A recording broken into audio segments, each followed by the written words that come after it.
Good morning. In today's class, we are going to see about the Family Welfare Program.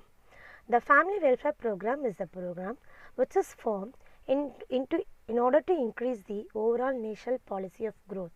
It covers the human health, maternity, family planning, child care and women welfare. Next, we will see about the objectives for the formation of Family Welfare Program.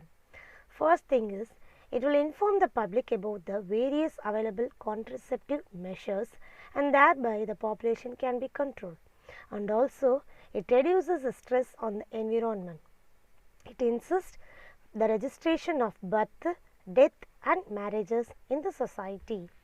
And also, it encourages the late marriages, late childbearing and prevention and control of communal diseases.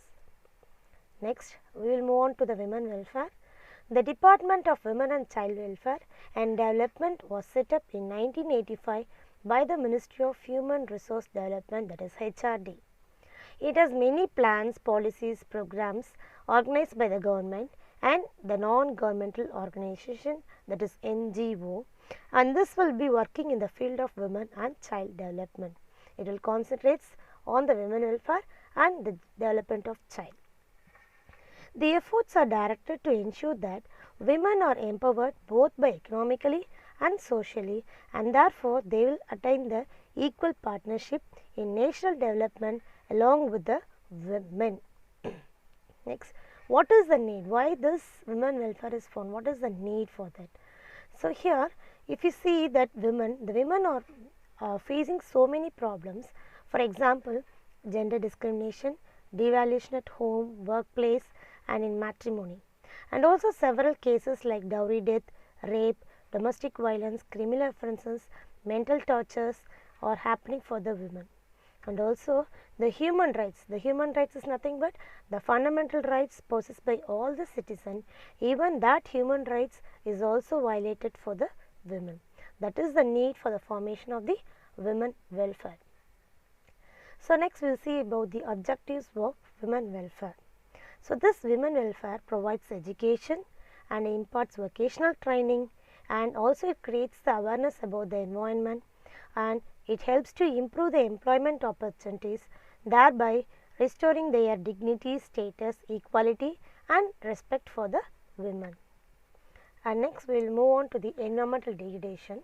How this environmental degradation affects the women welfare. So first we will see about what is environmental degradation. So the degradation takes place in the environment due to urbanization, pollution, population, overexploitation of natural resources, and so many reasons are there. And how this affects the women welfare. So first we will take the developmental activities. For example, the construction of dams. So construction of dams is one of the developmental activity. So while construction of dams, it needs large area, and mainly the forest area will be taken for the construction of dams, and hence there will be a loss in the forest cover and it will be resulting in the rehabilitation. So rehabilitation is nothing but the migration of people from their native place. So men usually will migrate to a new place to get the better job, while the women are left behind to look after their family with very small resources. Thus, the problems related to their dignity and honor has not yet received any attention. So in this way, the environmental degradations will affect the welfare of the women. So there are several organizations which are working for the welfare of the women. So let us see some of the examples. So first, National Network for Women and Mining, that is NNWM. Its activity, its main function is gender audits in mining industries. Next, Mahila Mandals. It creates the awareness and self-sustainment among the village women. Mainly, it will concentrate for the village women. And Ministry for Women and Child Development. It will be helpful for the upliftment of women by family planning, health care, education, and awareness. And last one, Tamil Nadu Women Self-Help and Employment Group. It helps the women to start self-employment groups and improve their socio-economic status. Next, we will move on to the child welfare. The UN General Assembly in 1959 adopted the Declaration of the Rights for the Child. It also becomes the international law in 1990.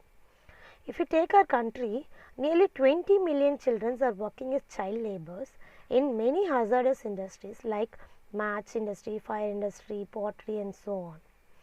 So what is the main reason for the formation of the child laborers? The main reason is because of poverty and the need of money. So here also various organizations are working in order to take care of the child. So Ministry of Human Resource Development, that is MHRD, it concentrates the child's health, education, nutrition, clean and safe drinking, sanitations and environment. So here we are having 4 points, that is 4 functions of these organizations. First one is right to survival, that is maintaining the good standards of living, good nutrition and health. Next one, right to participate, it means freedom of thought, they will be having their freedom for their thought. And right to development, it ensures to access the education. And last one, a right to protection, it means the freedom from exploitation and inhuman treatment. Next, human rights. The human rights is nothing but it's a fundamental rights possessed by all citizens of the country. It will not depend upon the caste, nationality, sex and language. It is common to all citizens, irrespective of their caste, nationality, sex and language. So Universal Declaration of Human Rights by the UN was established in 1948, and some of the main declaration of human rights which are globally accepted are as follows. There are 9 human rights. So first one is human rights to freedom. That is, every citizen has a freedom to express their views freely, and also they can assemble at any point to express their views, and they have the freedom to form union or association. And next one, human rights to property. Every human have the right to own property in a country. And human rights to freedom of religion. Every citizen has the freedom to choose their language according to their wish. There is no compulsion. According to their wish, they can choose their religion. And next, human right to culture and education. All the citizens have equal rights both in culture and education. The minority communities, it may be of Christian, Muslim or Hindu, whatever may be their religion, they have their own rights to conserve their culture, language, and also they have their right to start the educational institutions on their own choice. And next one, human right to constitutional remedies, human right to equality. We know that all the citizens are equal before the law. And human rights to against exploitation. For example, children should not be employed as laborers. Every citizen has the right to fight against this type of exploitation. And human rights to food and environment. All human beings have the right to get sufficient and healthy food, drinking water and healthy environment. And at last, human rights to good health. And here, Indian Constitution has framed more than 20 articles to emphasize on the basic human rights. So here they have given some of the articles. So article number and emphasis on the rights of. First, article 14, equality before law. All are equal before law. And article 15, prevents caste discrimination. And article 16, employability. Article 19, speech and expression. Article 24, prevention of child labor. And next, article 28, secularism. Article 29, minority rights. And article 30, linguistic minority educational institutions. Next, we will move on to the value education. So first we will see what is education. Education is nothing but it's a learning process. By means of learning, we can acquire knowledge about any particular thing. Okay, so education is nothing but it is a learning process through which a knowledge can be acquired about a particular thing. So here we are having 3 types of education: formal education, value education and environmental value education. So first we will see about the formal education. So education which helps the people to read, write, getting good jobs and tackling any problems is known as formal education. So this formal education will be based on the individual. That is, it helps the people to read, write for getting good job and also to tackle, face any problem. That is the formal education. And next one is value education, and this education teach us the human value, the value of human, value of ourselves and our relationship with the environment is known as value education.